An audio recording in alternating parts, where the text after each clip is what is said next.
Muy buenos días, estimados estudiantes de la institución educativa líder del nivel 3.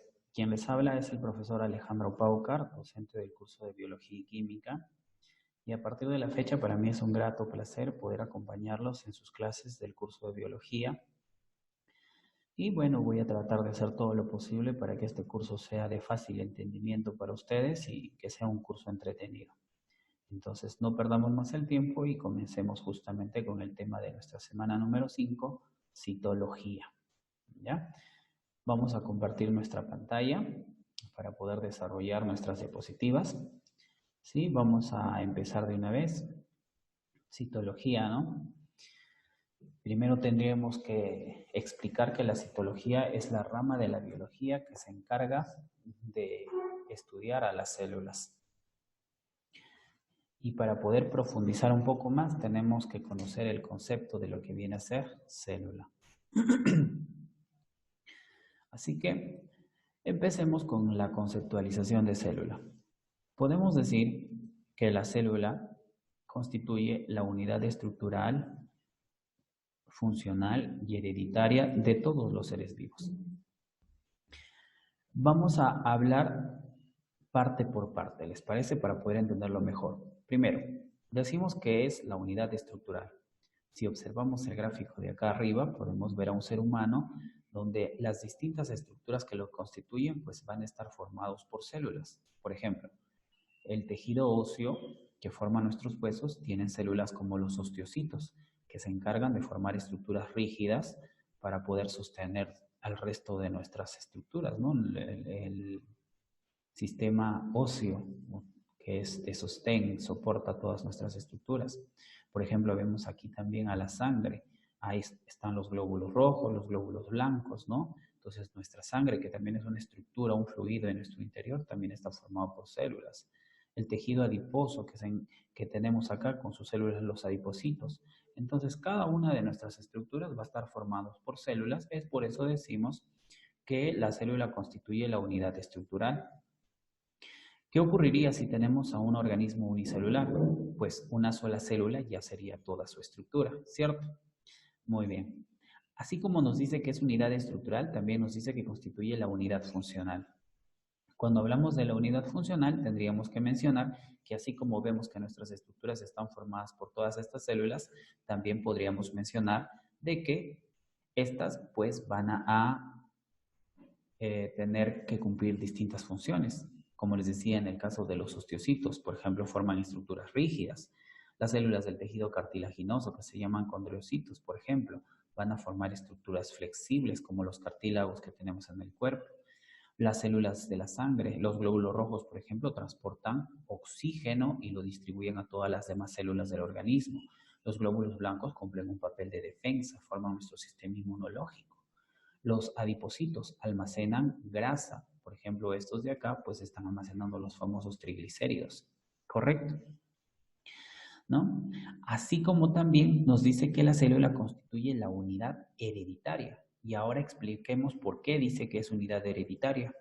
Porque todas las células en su interior tienen a los cromosomas que justamente contendrán nuestro ADN y justamente este ADN contiene los genes que nos permiten tener las distintas características que nos hacen diferentes los unos de los otros.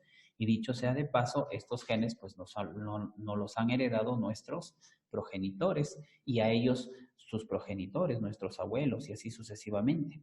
Así como también nosotros heredaremos nuestros genes a nuestros hijos y justamente veremos de que esto se está transmitiendo de manera hereditaria, ¿no? Por lo tanto, decimos que las células también son una unidad hereditaria porque almacenan nuestra información genética. ¿Correcto? Ese sería el pequeño concepto de célula o un concepto que tiene mucho contenido en realidad porque nos explica todo lo que es una célula para cada uno de nosotros, los seres vivos. También debemos de recordar que las células, ¿no? O el término célula fue utilizado por primera vez por el señor Robert Hooke, un microbiólogo inglés que fue el primero en poder observar a una célula a través del microscopio. Para ser más exactos, observó la célula del corcho. Cuando yo te digo la palabra corcho, lo primero que se te viene a la cabeza seguramente es lo que utilizamos para poder tapar las botellas, como por ejemplo la del vino. Pero en realidad el tejido corcho es un tejido de recubrimiento y protección que lo encontramos en tallos leñosos, para ser más claros, en los troncos de los árboles. Este está formado por células muertas. Y este señor Robert Hooke, al poder ver este tejido al microscopio, observó una imagen muy parecida a la que forman las abejas cuando construyen sus panales, ¿no? Estos pequeños casilleros o celdillas donde depositan la miel. Entonces, este señor justamente de esta imagen que vio, se le ocurrió el término celdilla, ¿no? Celdillas, pequeñas celdillas. Y de este nombre pues se originó la palabra que hoy en día nosotros conocemos como célula, que es la unidad de todos los seres vivos, ¿no? Ahora, también tenemos que decir que a este señor, por haber sido el primero en poder observar una célula, pues se le considera como padre de la citología. Muy bien, continuemos entonces. Como te decía, el señor Robert Hooke fue el primero en observar unas células, pero también tenemos que aclarar que cuando él observó la célula realmente no sabía qué era lo que estaba viendo, ¿no? De ahí justamente el nombre célula, de celdilla y todo eso. Es por eso que todos los que estaban involucrados en el campo de la microbiología trataron de explicarse qué eran estas células. Y poco a poco se fue formando lo que conocemos hoy en día con el nombre de la teoría celular. ¿Y qué es esta teoría celular? Pues es un intento de querer explicar qué es una célula. Fue propuesta en un inicio por dos alemanes, el señor Matthias Schleiden y el señor Theodor Schwann. Ambos de ellos microbiólogos, uno botánico, ya que estudiaba las células de las plantas, el otro zoólogo, ya que estudiaba las células animales.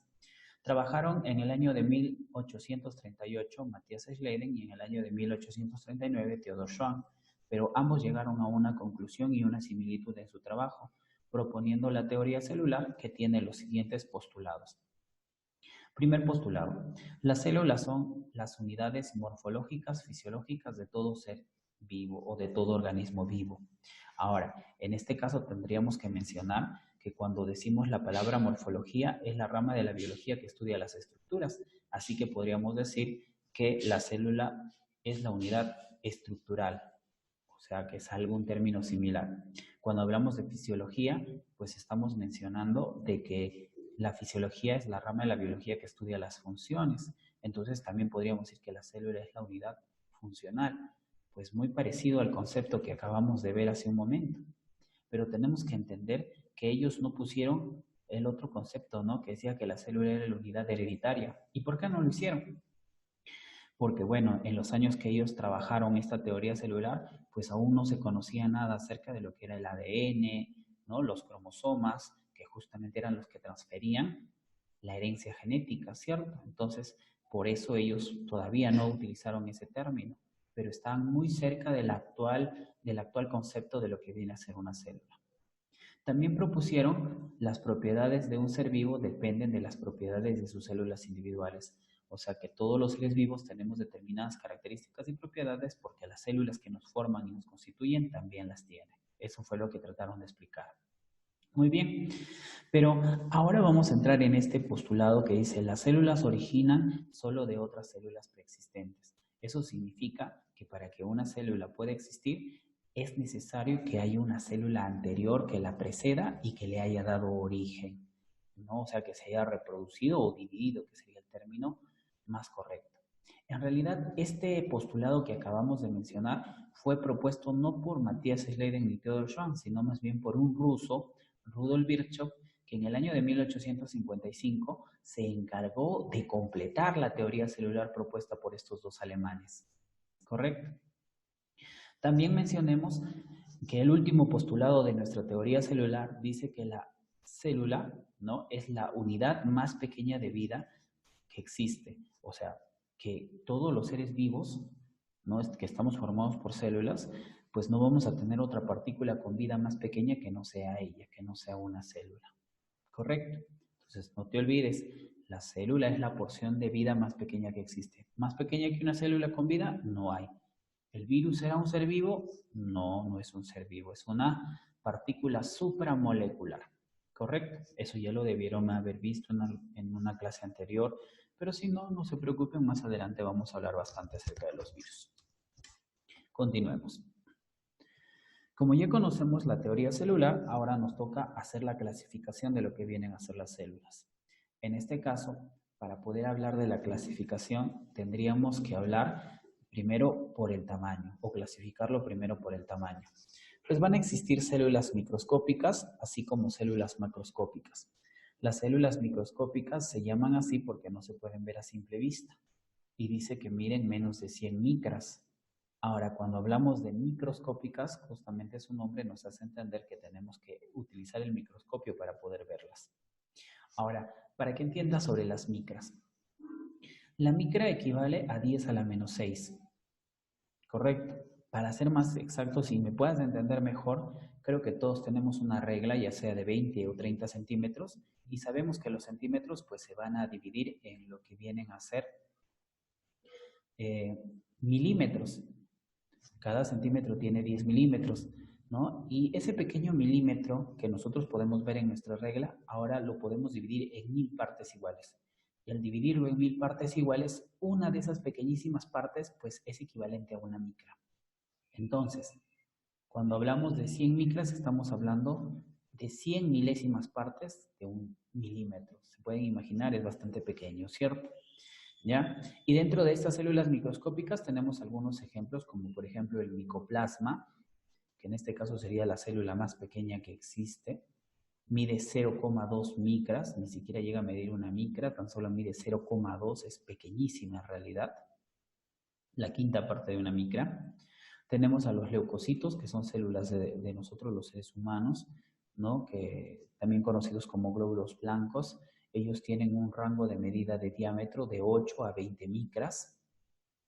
Los eritrocitos, también conocidos como glóbulos rojos, pues van a tener una medida de diámetro de 7,5 micras. Como podemos ver, todas sus medidas mucho menores a las 100 micras, todas ellas células microscópicas. En cambio, una célula macroscópica dice que la podemos ver a simple vista.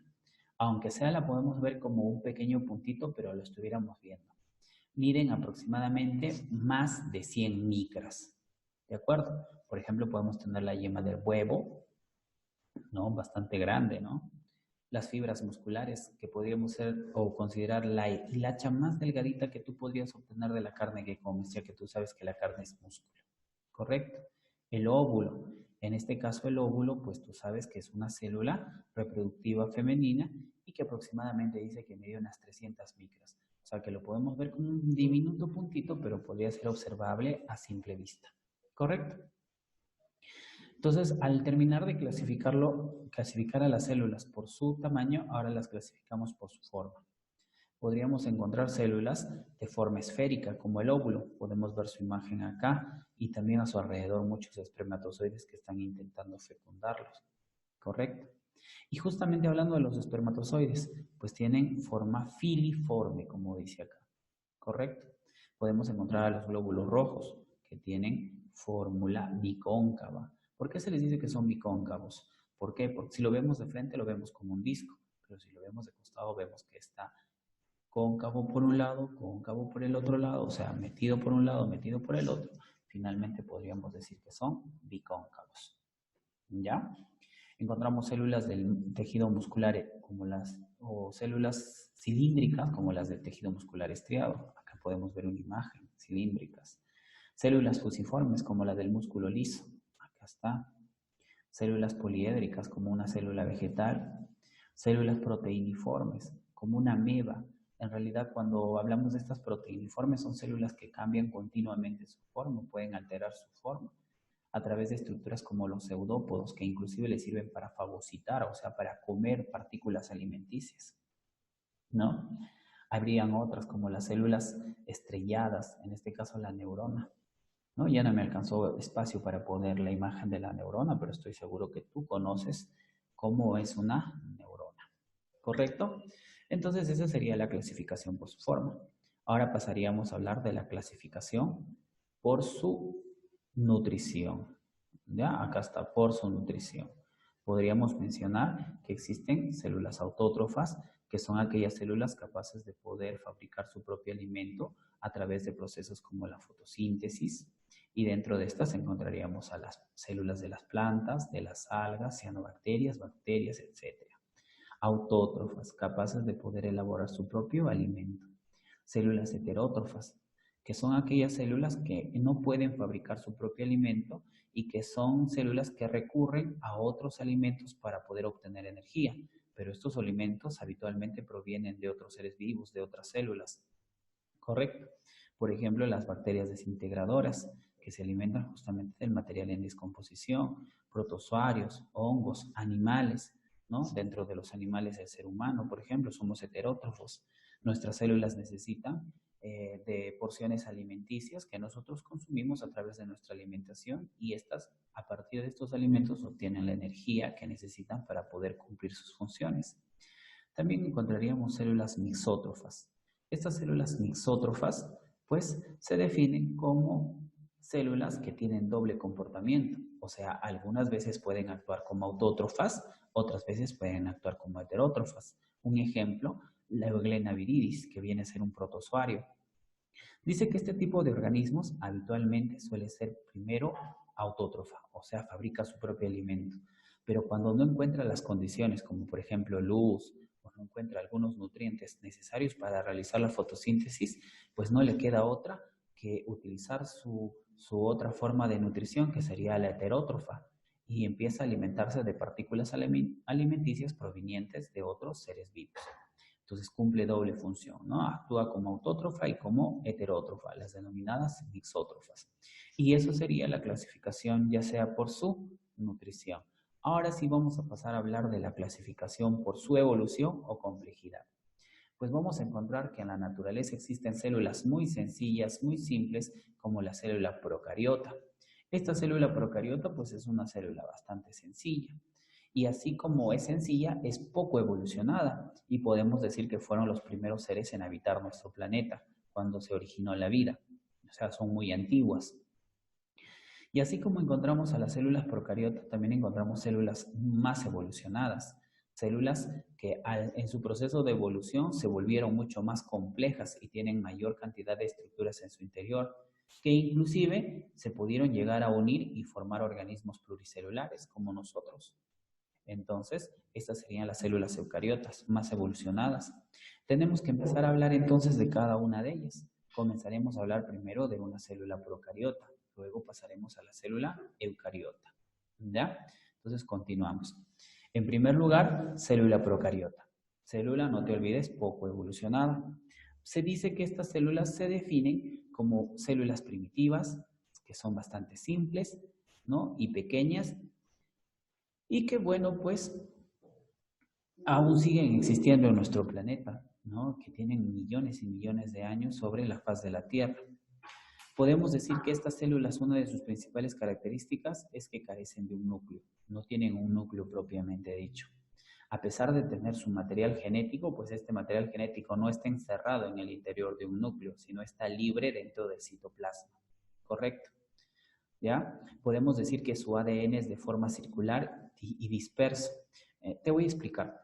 Vemos acá su material que viene a ser el ADN, no su único cromosoma, también conocido como cromosoma bacteriano, como lo mencionamos aquí en el gráfico. Pero como ves, no tiene ninguna forma circular. Pero cuando decimos circular es para hacer referencia a que esta cadena de ADN es una cadena cerrada, o sea que no tiene extremos, ya es completamente cerrada y está disperso, desordenado en el interior del citoplasma de este tipo de células procariotas. La imagen que tenemos aquí es la de una bacteria, ¿correcto? ¿Ya? Y así como tienen pues su ADN circular y disperso en su citoplasma, también presentan otras estructuras como los ribosomas, que son estas pequeñas estructuras como puntos celestes que le van a permitir cumplir la función de poder fabricar proteínas. ¿Ya? Es la que le fabrica las proteínas necesarias que requiere este tipo de células. Pero así como tienen estas estructuras, también podríamos mencionar que tienen otras y que cumplen múltiples funciones. Por ejemplo, vemos que tienen coberturas, ¿no? La más externa se llama cápsula. Principalmente es una estructura bastante rígida y que cumple una función de protección. Por debajo de la cápsula y de color amarillo veríamos su pared celular. La pared celular de este tipo de células finalmente cumplen la función de brindarles rigidez y también protección. Y por debajo de la pared celular encontramos la denominada membrana celular, también conocida como membrana citoplasmática. Se llama membrana citoplasmática porque va a contener todo el citoplasma. ¿Y qué es el citoplasma? Toda la sustancia interna que tiene la célula, ¿no? Ribosomas, el citosol, que es esta sustancia viscosa que está en el interior de la célula, ¿no? Etcétera. ¿Ya? Y así como, bueno, vemos que aquí en el interior hay varias partículas, también podemos ver, por ejemplo, a los plásmidos. Estos plásmidos son importantes porque le dan resistencia a las bacterias con respecto a los antibióticos. Yo sé que ustedes saben de que cuando uno consume una pastilla, por ejemplo, un antibiótico, si hemos tenido una bronquitis, ¿no? O alguna otra enfermedad producida por bacterias, pues los médicos nos recetan los famosos antibióticos. Cuando nos recetan esos antibióticos, pues nosotros los consumimos y al consumirlos nos dicen, por ejemplo, cada 8 horas por 5 días. Y a veces uno ya se siente bien y al segundo o al tercer día deja de consumirlos. Y suele ocurrir que estos antibióticos, ¿no?, que hemos consumido, los dejamos de consumir y a veces cometemos errores. Por ejemplo, empezamos a tomar bebidas frías. Si hemos tomado una bebida fría, de repente otra vez podemos empezar a volver a tener los síntomas. Se le denomina la famosa recaída. Pero ¿qué ocurre? Como tú tienes las pastillas a la mano, dices, muy bien, no, mejor voy a seguir con mi tratamiento, ¿no?, para que se me pase. Pero lamentablemente estas pastillas ya no le van a hacer ningún daño a la bacteria que te está produciendo la enfermedad, porque estos denominados plásmidos le han brindado resistencia. O sea, han hecho que la bacteria ya se vuelva resistente a ese antibiótico. Por ejemplo, un antibiótico muy común que nos recetan es la amoxicilina. Y como esa amoxicilina ya no le hace nada, entonces nuevamente tenemos que volver a ir al médico y ahora nos va a recetar un antibiótico, pero mucho más fuerte. Por ejemplo, podría ser la penicilina, ¿no? Los medicamentos que justamente contienen este antibiótico denominado penicilina, pues van a ser medios viscosos, no medios aceitosos. Cuando nos ponen una inyección con esto, pues nos va a dejar adolorida toda la pierna, porque habitualmente nos los ponen en la nalga, ¿correcto? Entonces ya sabes, ¿por qué las bacterias se vuelven resistentes a los antibióticos? Por esta pequeña estructura denominada plásmido, que en realidad es un pequeño segmento, una pequeña porción de ADN. ¿Ya? Muy bien. Así como podemos ver también, pues tiene un flagelo que le va a servir a la bacteria para poder movilizarse. Así como los espermatozoides mueven sus colitas para poder trasladarse de un lugar a otro, pues este flagelo le va a permitir cumplir la misma función, ¿no? El desplazamiento. ¿Correcto? Y así también pues tiene sobre sus superficies pequeñas pestañitas que se van a llamar cilios y que igual como el flagelo le van a permitir la movilidad y un tipo de reproducción muy especial que tienen estas bacterias que se llama conjugación. Ya hablaremos más adelante propiamente dicho de lo que viene a ser la conjugación. Algunos ejemplos de este tipo de células, las arqueobacterias, las bacterias, las cianobacterias, etc. ¿Ya? Y así terminaríamos hablando de lo que vienen a ser en este caso las células procariotas. Ahora nos toca hablar de lo que vienen a ser las células eucariotas, así que pasemos a la siguiente diapositiva. Para no poder tapar la imagen, a ver, vamos a retirar más bien mi imagen, el video, para que podamos poder observar completa la imagen que estamos señalando nosotros. A ver, empecemos a hablar de lo que viene a ser la célula eucarionte. Pues es una célula mucho más evolucionada.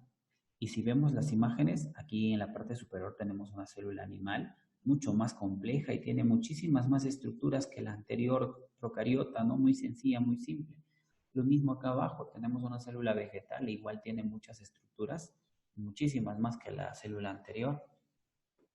Esta célula eucariota dice que se define como una célula más evolucionada, ¿no?, que existe en la naturaleza, ¿no?, en nuestra actualidad. Ahora, esta célula muy evolucionada, pues posee un núcleo. Como podemos observar, esta célula tiene su núcleo y en la parte central, lo mismo que podríamos mencionar aquí de lo que viene a ser la célula vegetal. Y en el interior de ese núcleo, pues va a estar su material genético, su ADN, va a estar los cromosomas, ¿ves? Lo mismo acá. Correcto. Ahora dice que su ADN es fibrilar. Para ser más precisos, podríamos decir que es un ADN de cadena abierta que presenta extremos, ¿correcto? A diferencia del anterior, ¿no? Tenía un ADN cerrado, circular, le decíamos, ¿no? Porque era una cadena cerrada. También podemos decir que estas células más evolucionadas pues poseen un citoesqueleto, organelas, endomembranas, que son estructuras mucho más complejas que en el caso de la célula anterior. También poseen una cubierta celular y ribosomas más grandes. La anterior tenía ribosomas, ¿te acuerdas? Te dije que se encargaba justamente de poder ayudar a fabricar sus proteínas, pero en este caso también tenemos ribosomas más grandes. Los ribosomas de la célula anterior, la célula procarionte, se llamaban ribosomas 70S, un poco más sencillos, mientras que los ribosomas de la célula eucarionte se llaman ribosomas 80S, más complejos y fabrican una mayor cantidad de proteínas. Ahora, estas células eucariotas podemos decir que se localizan en los hongos, o sea, en el reino fungi, los protozoarios y algas, el reino protista, las plantas, o sea, en el reino vegetal o reino plantae, y los animales, o sea, en el reino animalia, ¿correcto? Entonces podemos decir que todas estas células se van a encontrar en 4 reinos: protista, fungi, vegetal o plantae y el reino animalia. En cambio, la célula anterior, que estaba formada por bacterias y arqueobacterias, solo lo vamos a ubicar en el reino de las moneras, reino monera, ¿correcto? ¿No? Un solo reino. En cambio, el eucarionte en 4 reinos. ¿Sí? Ahora tenemos que conocer más acerca de la célula eucarionte. Así que pasaremos a hablar de sus estructuras, estructuras de la célula eucarionte.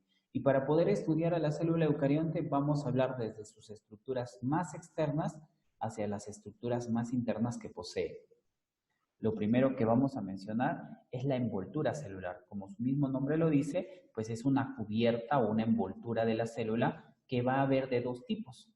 Pues existe la denominada pared celular y también existe la denominada o el denominado glucocálix. Empecemos por la pared celular. La pared celular dice que está presente en las células vegetales, en las células de las algas, en las células de los hongos. ¿Correcto? Y su principal función es ofrecer protección y rigidez a cualquiera de estas células, vegetales, algas y hongos. ¿Ya? Ahora, en este caso, podemos ver que las células vegetales están formando una pared celular que la vamos a representar en el gráfico que tenemos acá, 2 células vegetales unidas, y que si nosotros hiciéramos más grande el corte que estamos observando acá, veríamos la imagen inferior. ¿Ya? Estas paredes celulares de las células vegetales las vamos a dividir en una pared primaria, que sería esta porción de color verde, para la célula del lado izquierdo, y esta otra porción sería para la célula del lado derecho. Paredes primarias. Y así como hay una pared primaria, también existe una pared secundaria, que está formada inclusive por segmentos, segmento S1, S2, S3, lo mismo para acá, S1, S2, S3, ¿correcto? Cada una de estas paredes está formado por un azúcar, se denomina polisacárido. Estos polisacáridos, por ejemplo, las paredes celulares primarias, estas porciones verdes, están formadas por un azúcar denominada hemicelulosa, un polisacárido, un azúcar grande. Mientras que en el caso de las paredes secundarias están formadas por celulosa, como podemos observar acá. ¿Correcto? ¿Qué más podemos decir? En este caso, también vamos a observar que hay una porción que permite la unión de las 2 células, ¿no? Que va a venir a ser esta línea de color negro, que se va a llamar laminilla media. Esa laminilla media pues está formado por sustancias como el pectato de calcio y magnesio y permite la unión y comunicación entre las células vegetales. ¿Ves? Su laminilla media les permite unirse y comunicarse, dice, a estas células vegetales. También tenemos en el caso, y bueno, lo he puesto acá el de las bacterias, más que nada para saber que las bacterias, como habíamos visto hace un rato en el gráfico de la bacteria, también tenía pared celular, ¿no? Pero la bacteria, no te olvides, es una célula procarionte. Si lo he puesto acá es más que nada para conocer su composición. Las bacterias, dice, la composición de su pared celular está hecho de una sustancia que se llama mureína, y esa mureína es un péptido glucano. O sea, tiene una porción de proteína y una porción de azúcar glúcido. ¿correcto? También tenemos a las algas. Las algas van a estar formadas sus paredes celulares de sus células por celulosa, alguina, pectina y otras sustancias más. Y en el caso de los hongos, pues encontraríamos que su pared celular está también constituida por un azúcar polisacárida que se llama quitina. ¿Ya? La quitina, que forma la pared celular en este caso de los organismos como los hongos. Entonces, eso es todo lo que podríamos mencionar acerca de lo que viene a ser la pared celular. Ahora pasemos a hablar de lo que viene a ser la envoltura celular, también conocido, o bueno, la segunda envoltura celular, que viene a ser el glucocálix. No te olvides que te mencioné que hay dos envolturas celulares, pared celular, que acabamos de hablar de ella, y ahora el glucocálix. Este glucocálix dice que es una envoltura celular que se proyecta a partir de la membrana celular. Ya, no quiero que confundamos la imagen. Este gráfico que vemos acá nos está mostrando lo que viene a ser la membrana celular que vamos a ver en la siguiente diapositiva. Pero podemos observar que de ellas se están desprendiendo unas pequeñas estructuras. Estas pequeñas estructuras es el glucocálix del cual estamos hablando en este momento. Si nosotros viéramos una imagen ya más amplia de la célula, podríamos ver que todas estas estructuras glucocálix están formando una especie de vellosidad sobre la superficie de la célula. ¿Correcto? ¿Ya? Ese glucocálix está formado por glucolípidos, glucoproteínas, ácido hialurónico, etc. ¿Sí? Y van a estar presentes y recubriendo tan solo a las células animales y a la célula de los protozoarios. Entonces, entendamos, el glucocálix no está en la célula vegetal, no está en la célula de las algas, no está en la célula de los hongos, solo lo encontramos presente en las células de los animales y los protozoarios. La pared celular que hablamos en la diapositiva anterior, ella sí estaba en la célula vegetal, en la célula de las algas, en la célula de los hongos, ¿cierto? Entonces hay que hacer esa diferencia, por favor. ¿Ya? Ahora, ¿cuál es la función de este glucocálix? Dice que permite el reconocimiento y también la adhesión celular. ¿Y qué significa eso? O sea, que las células que son iguales entre sí se puedan reconocer y se puedan adherir. ¿Cómo así adhesión celular? ¿Ves que son como vellosidades o como las cerdas de repente de un cepillo, ¿no? No sé si alguna vez has hecho ese experimento, has unido dos escobillas, por ejemplo, sus cerdas se quedan adheridas, ¿cierto? Entonces, ese es el mismo principio que podemos mencionar acá. Cuando entra en contacto con otra célula, se unen sus glucocálix, se van a quedar adheridos y forman tejidos. ¿Correcto? Muy bien. Entonces, eso es cuando podemos hablar del glucocálix. Ahora pasaríamos a hablar de la membrana celular, que se va a encontrar debajo de la envoltura celular. ¿Qué podemos mencionar acerca de esta membrana celular? Podemos mencionar que esta membrana celular, ¿sí?, envuelve a todo el contenido de la célula, a todo lo que está dentro de la célula, que se llama citoplasma. Presenta la propiedad de ser selectivamente permeable. ¿Y qué quiere decir esto? Quiere decir de que selecciona qué deja pasar a través de ella y qué no deja pasar a través de ella. Cuando hablamos del término permeable, a ver, para que se te haga más sencillo, si yo digo un impermeable, estaría hablando de algo que no deja pasar. Por ejemplo, cuando salgo a la calle y está lloviendo, me pongo mi casaca impermeable. No deja pasar el agua. Pero si hablo de algo permeable, más bien es todo lo contrario, va a dejar pasar el agua, ¿cierto? En este caso, bueno, pues la membrana celular es selectivamente permeable, selecciona qué deja pasar y qué no deja pasar. Su estructura está de acuerdo a un modelo que nos presentaron dos señores, el señor Singer y el señor Nicholson, en el año de 1972, y ese modelo que presentaron se llama mosaico fluido. Y está constituido por una doble capa de fosfolípidos y proteínas. Aquí veríamos los fosfolípidos, ¿no?, que están acá tanto en una capa superior como en una capa inferior, doble capa de fosfolípidos, y las proteínas que están formando parte de lo que viene a ser la membrana celular, también conocida como membrana citoplasmática, ya que va a contener todo el citoplasma. Bueno, también podemos decir que hay proteínas que son completamente transversales, ¿no? Se les denomina transmembranosas, ya que cruzan toda la membrana, pero también hay proteínas que están alrededor de la membrana, y esas se les denomina proteínas periféricas, ¿correcto? ¿No? Y por acá, por ejemplo, vemos estos hidratos de carbono, ¿no? Que ellos, bueno, pues serían más que otra cosa el glucocálix que hace un ratito acabamos de hablar. ¿Recuerdan? Muy bien. La función de la membrana celular controla la entrada y salida del material en la célula. A través de ella pueden ingresar sustancias, a través de ella pueden salir sustancias. Entran sustancias, salen sustancias, entran sustancias, salen sustancias. ¿Correcto? Esa es la principal función de la membrana celular. Muy bien. Habríamos terminado la clase del día de hoy. Lo único que nos queda es resolver nuestra practiquita. ¿Correcto? Primero, ¿qué es una célula procariota? Muy bien, ustedes van a rellenar con sus lapiceritos. Es una célula poco evolucionada, ¿no? Carece de núcleo, ¿no? Y puedes poner algunos ejemplos. ¿Correcto? ¿Qué es la célula eucariota? Una célula muy evolucionada, con un núcleo definido, ¿no? Con mayor cantidad de estructuras interiores como las organelas, endomembranas, etc. ¿Ves? Entonces tú me vas a contestar eso, lo vas a escribir en tu módulo. ¿Correcto? 3 dice, complete la siguiente proposición. La célula es la más evolucionada. ¿Qué célula era? La célula eucariota. Mientras que la célula procariota es la menos evolucionada, ya que esta última tiene como único organoide a los ribosomas. No te olvides, único organoide es los ribosomas que fabrican proteínas. ¿Te acuerdas que te mencioné? Y carecen de núcleo. No tienen núcleo, no te olvides. 4. Relaciona mediante flechas. Sí, a ver, vamos a relacionar nosotros también mediante flechas. A ver, vamos a poner, a ver, célula eucariota. Pues la neurona es una célula eucariota, forma nuestro sistema nervioso, ¿sí o no? En cambio, el bacilo de Koch es una bacteria que nos produce la enfermedad de la tuberculosis.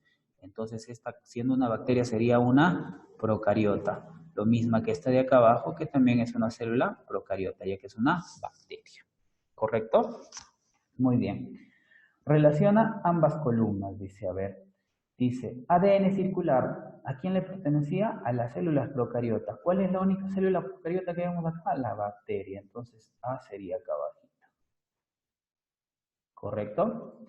Siguiente. Posee núcleo. ¿Quiénes poseen núcleo? Ambas van a poseer núcleo. ¿Correcto? Pero acá, bueno, la célula vegetal es una célula eucariota, ¿no? Posee núcleo, pero bueno, la célula eucariota engloba todo, entonces B va a ir acá arriba, ¿no? Posee núcleo la célula eucariota. Y en el caso de la célula vegetal, tú ya sabes, y habíamos hablado que tiene pared celular, entonces C va acá. Nuestro resultado sería BCA. ¿Correcto? Ahora vamos a poner verdadero y falso. Pregunta número 6. La estructura celular de una célula eucariota la componen 4 capas. ¿Será cierto esto? ¿Se acuerdan? Vimos, ¿no? Acerca de lo que era la estructura de la célula eucariota, ¿no? La estructura celular de una célula eucariota la componen 4 capas. ¿Eso será cierto? No. En el caso de las células eucariotas, pues tienen una envoltura que puede ser pared celular o glucocálix y debajo de ella sería la membrana celular. Entonces esto sería falso, ¿no? Ahí estoy poniendo verdadero, disculpen, falso. Siguiente, el citoplasma es limitado por la envoltura nuclear y la membrana celular. Sí es cierto, ya que el citoplasma está envuelto por la membrana nuclear y envoltura nuclear. Oye, acá no, yo pensé que estábamos hablando de la membrana celular, pero los dos nos habla membrana nuclear y envoltura nuclear. Entonces estaríamos hablando de algo falso, ya que lo que cubre el citoplasma viene a ser la membrana celular, no la membrana nuclear. ¿Correcto? A ver, pasamos a las siguientes preguntas. Tenemos acá, la envoltura celular en las plantas toma el nombre de pared celular, ¿correcto? No te olvides. La envoltura celular en los animales toma el nombre de glucocálix, también lo hemos visto hace un momento, nada más, ¿cierto? ¿No? 9 dice, grafica y menciona 2 ejemplos de células, célula eucariota y célula procariota. Muy bien, aquí me vas a dibujar tu célula procariota y acá abajito ponemos 2 ejemplos. Puede ser una bacteria, una cianobacteria. Y en este otro cuadro me vas a dibujar tú la célula eucariota. Entonces no te olvides, primer cuadro, procariota y sus 2 ejemplitos, que ahí los tenemos en las diapositivas que también te voy a dejar o te vamos a enviar a través de la plataforma. ¿Ya? Aquí me vas a dibujar la célula eucariota y 2 ejemplitos. Una podría ser célula animal, la otra célula vegetal. ¿Correcto? A ver, vamos a continuar con la pregunta número 10. Relaciona ambas columnas. Adhesión celular. ¿Quién cumple ese papel? El glucocálix. ¿Ya? Listo. Siguiente. Regula el intercambio de sustancias, o sea, permite la entrada y salida de sustancias en la célula. ¿Quién sería? La membrana celular. ¿Correcto? Y alberga el ADN. ¿Dónde dijimos que estaba el ADN? En el núcleo. ¿Ves? Listo, ya hemos relacionado. Pregunta número 11. Ordenar de afuera hacia adentro según la estructura de la célula. Ah, muy bien. La más externa sería en este caso glucocálix. Ya, el gluco, ya tú lo vas a escribir, yo le voy a poner ahí la glu de glucocálix, ¿correcto? Luego, ¿quién estaría? La membrana celular, ¿ya? Vamos a poner M de membrana, C de celular, ¿correcto? Entonces, la membrana celular sería el 2, el glucocálix sería el 1, ¿correcto? Luego, en el 3, ¿quién iría? A ver, ¿quién está después? ¿Ya? Luego estaría parte del citoplasma, por ejemplo, la mitocondria. Entonces, la mitocondria iría en el puesto 3. Y lo más interno que tiene una célula sería el núcleo, entonces sería en el puesto 4. Entonces, tú ya me rellenas en tu compendio cada una de las relaciones que tenemos que realizar en esta pregunta. 12. Completar la intersección de los conjuntos correspondientes a la célula procariota y la célula eucariota. O sea, ¿qué tiene la célula procariota y qué tiene la célula eucariota en común? Pues tienen una sola cosa en común. Vamos a ponerlo acá. Sería la membrana celular. Mira, lo voy a jalar hasta acá para que recuerdes, ¿ya? La membrana celular.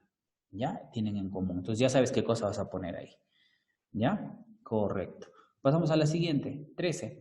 Relaciona las columnas. A, ¿qué cosa sería? Autótrofa. Las plantas, ¿no? Las plantas son autótrofas. Luego, una euglena, la euglena viridis, ¿te acuerdas que te hablé de ella? Es mixótrofa, entonces sería en B. O sea, cumple papel de autótrofa y heterótrofa. ¿No? Glúcidos. Uy, acá hay un error en la práctica. Glúcidos es un azúcar, ¿no? Entonces no debería estar en este tema de citología. Vamos a cambiar esto y le vamos a poner célula animal. ¿Ya? Un animal. Y en este caso el animal, disculpen la letra, ¿ya? No soy muy bueno con esto. El animal sería heterótrofo, entonces sería C. No te olvides que glúcido lo estamos borrando y estamos cambiando por la palabra animal. Completar la siguiente oración, dice, la función más importante de la membrana celular es permitir la entrada y salida de material, ¿no? De la célula. No te olvides, ya lo hemos visto. ¿Cómo se llama la sustancia que compone la pared celular de las bacterias? Ah, te lo dije, ¿no? Se llama mureína, pero para ser más exactos, ¿qué es esa mureína? Son peptidoglucanos. Entonces vas a escribir acá, peptidoglucanos. ¿Cómo se llaman los repliegues de la membrana bacteriana que ayudan a la respiración? Ah, muy bien. Eso sí, lo vamos a escribir. Se llaman mesosomas.